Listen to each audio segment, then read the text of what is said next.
Olá, eu sou a Jaque, eu sou escritora e artista e agora também eu tenho uma papelaria artesanal que eu tô mostrando aqui no canal pra vocês. Mas hoje o vídeo é sobre literatura, sobre os livros que eu li agora em janeiro. Eu vou falar pra vocês primeiro os livros que eu abandonei, porque eu abandonei 2 livros agora em janeiro. Eu tenho muitos livros pra ler, tenho muitos livros na minha biblioteca do Kindle. Alguns que eu já tinha antes, alguns que eu baixei nessa última promoção que teve agora de livros grátis na Kindle. Então, eu tenho muito livro para ler e aí eu decidi que eu não vou ficar me obrigando a chegar no final da leitura se não tiver legal. Então, eu vou falar primeiro os 2 livros que eu abandonei e aí eu vou falar os 4 livros que eu li agora em janeiro. Lembrando que a minha meta, quem não viu o vídeo ainda da minha agenda gamer, que eu mostrei lá as minhas metas do ano, a minha meta era ler 2 livros por mês. Mas como eu tô de férias, tanto do trabalho como da faculdade, eu tô aproveitando para colocar minha leitura em dia, porque é o que eu me propus a fazer agora nas minhas férias, né? Que é relaxar e fazer as coisas que eu gosto. Primeiro livro, Abandonado. Devocional singular. Eu vou colocar aqui nesse cantinho da tela a capa, porque a maioria são livros digitais. Esse devocional, ele foi escrito pela Thaís Oliveira.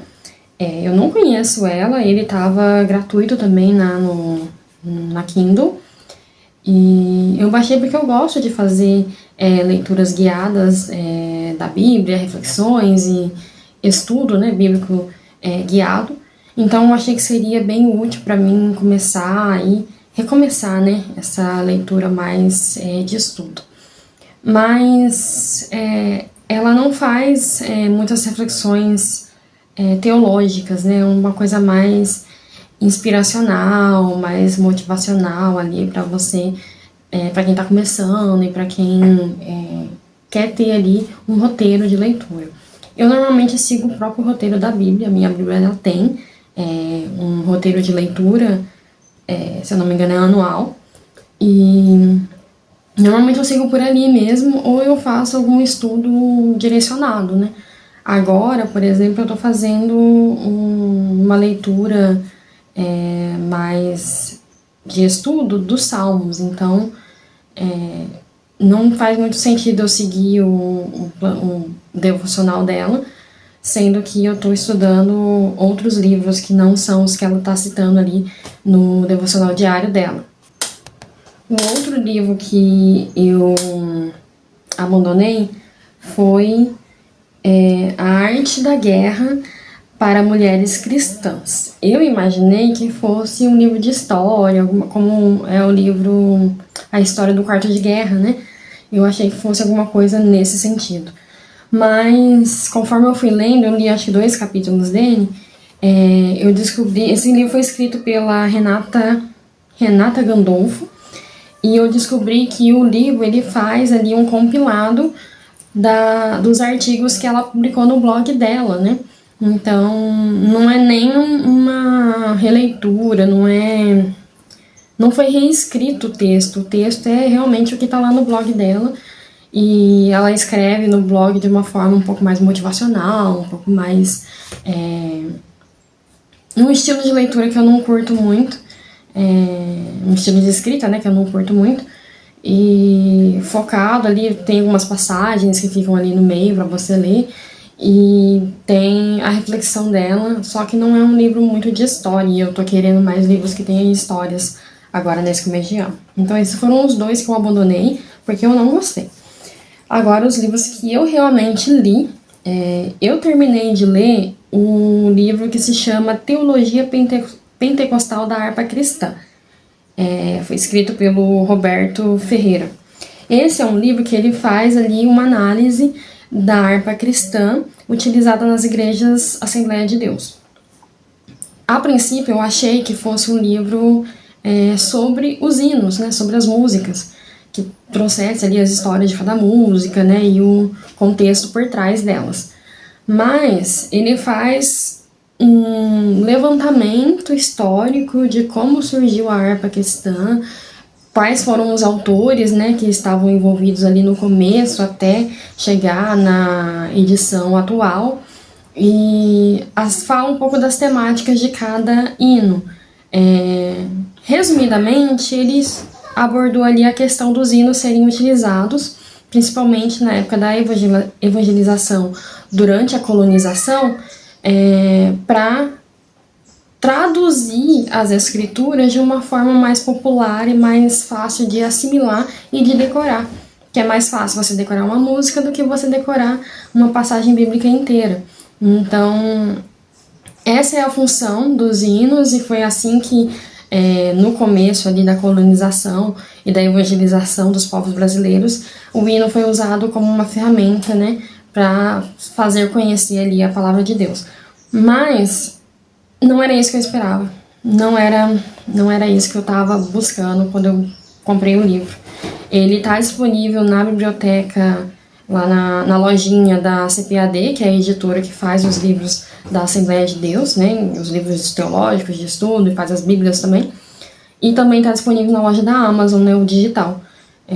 Para quem quiser, tiver interesse. É interessante, né, principalmente para quem é evangélico, para quem é da Assembleia de Deus, conhecer o histórico por trás, né, da criação desse inário, que é usado em na maioria das igrejas, né.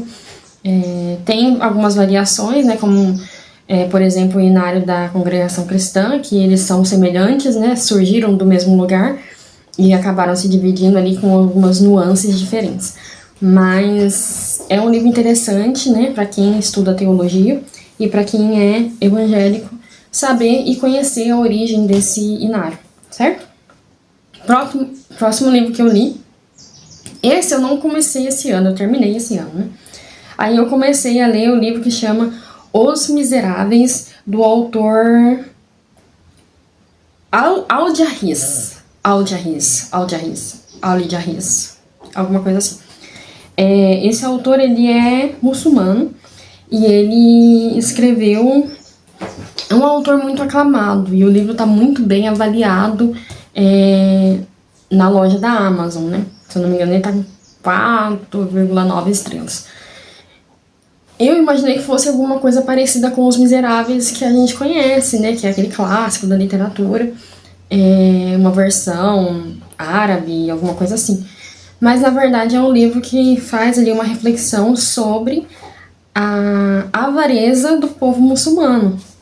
E ele traz ali várias crônicas de várias personalidades que o autor conheceu, ou não sei se ele inventou, que traduzem ali essa característica da avareza da população muçulmana em geral, né? Traz ali alguns elementos da cultura árabe, e muitas pessoas que eu vi comentando sobre ele falaram que ele é um escritor excelente, que ele traz críticas ácidas e etc. Mas eu não gostei muito, porque basicamente são várias histórias soltas, as histórias não são interligadas, a única relação entre uma história e outra é o autor, que aparentemente ele presenciou todos os episódios, né, de todas aquelas pessoas, ou alguém contou pra ele, mas é mais um livro para fazer essa crítica, né, sobre a avareza, né, como que as pessoas praticam a avareza dentro da cultura árabe. Então eu não achei tão interessante, né, apesar de ser um autor aclamadíssimo, né, muitas pessoas gostam e dizem que ele é excelente. Esse livro em específico eu não gostei, eu não achei ele nada demais. Ele é só várias crônicas de pessoas ridicularmente avarentas.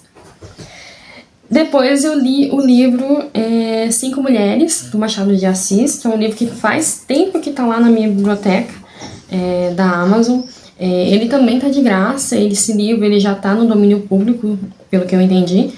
Então, domínio público quer dizer que qualquer pessoa pode acessar, pode baixar, pode ler, pode reproduzir, porque não tem mais a exclusividade dos direitos autorais.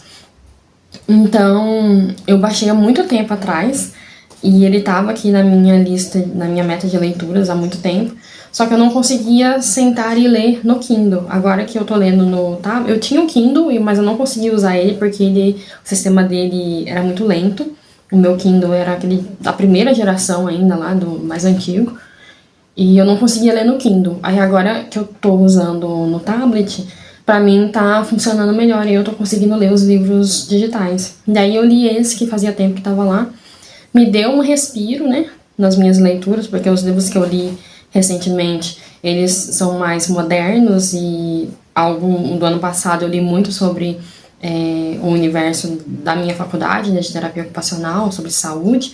Então deu um respiro de ler uma narrativa mais literária, fictícia, e com uma construção narrativa muito bem feita, porque o Machado de Assis é um dos melhores escritores nacionais. Ele sabe muito bem usar a língua portuguesa e construir histórias que ficam interessantes da gente ler. Esse livro ele tem aqueles elementos da narrativa do Machado de Assis, que é colocar mulheres ali em situações duvidosas, questionar o caráter dessas personagens, trazer situações de relacionamentos complicados.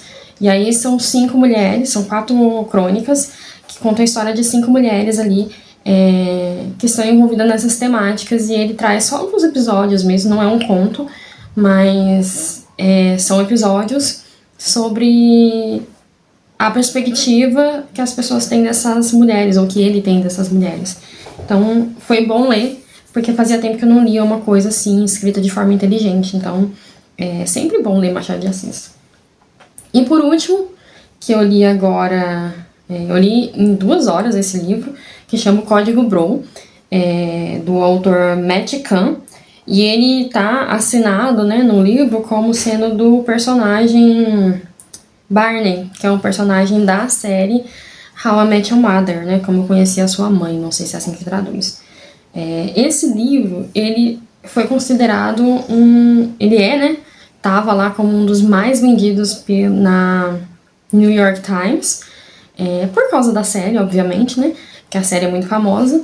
Eu não assisti a série, eu não conheço esse personagem, não conheço a história da série, mas ele tava aqui em casa, ele faz parte da biblioteca do meu esposo, e eu queria, na verdade era uma meta que eu tinha colocado no ano retrasado, e eu não consegui cumprir, de ler todos os livros da biblioteca do meu esposo, né, os livros físicos que estão aqui. Quando a gente casou, a gente juntou nossas bibliotecas, e eu queria ler os livros da biblioteca dele, né.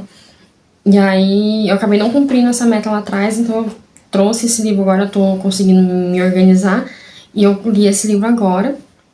E ele é um livro assim que dá pra você ter uma noção muito clara de como é esse personagem.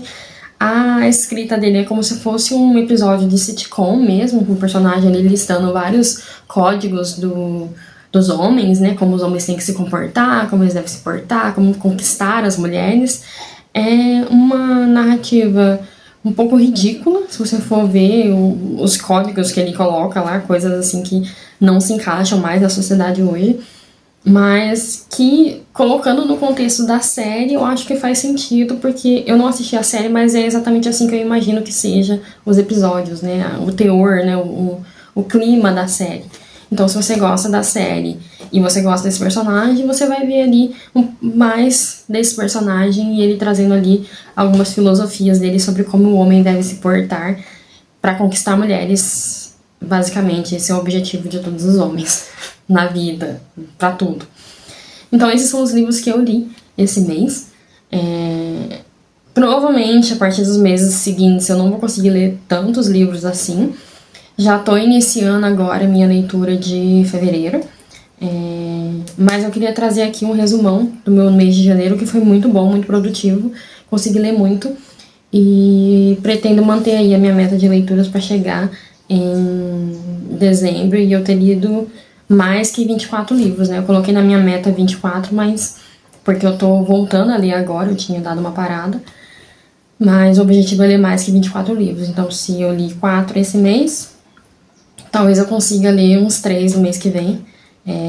Depois que começar as aulas fica mais difícil, mas eu vou tentar me organizar para trazer mais resenhas aqui. Eu tô fazendo resenhas de 1 minuto no meu Instagram, então se vocês quiserem ver rapidinho uma resenha bem dinâmica, bem objetiva, entra lá no meu perfil do Instagram, jaque.escritora. Você vai ver as resenhas curtinhas lá. Assim que eu termino de ler, eu já vou lá e já posto essa micro resenha pra mostrar o que eu tô lendo. E aí eu vou mostrando lá nos stories também qual vai ser a próxima leitura. Então, eu espero que vocês tenham gostado. E deixem aqui nos comentários se vocês leram esses livros e o que vocês acharam deles. E até o próximo vídeo.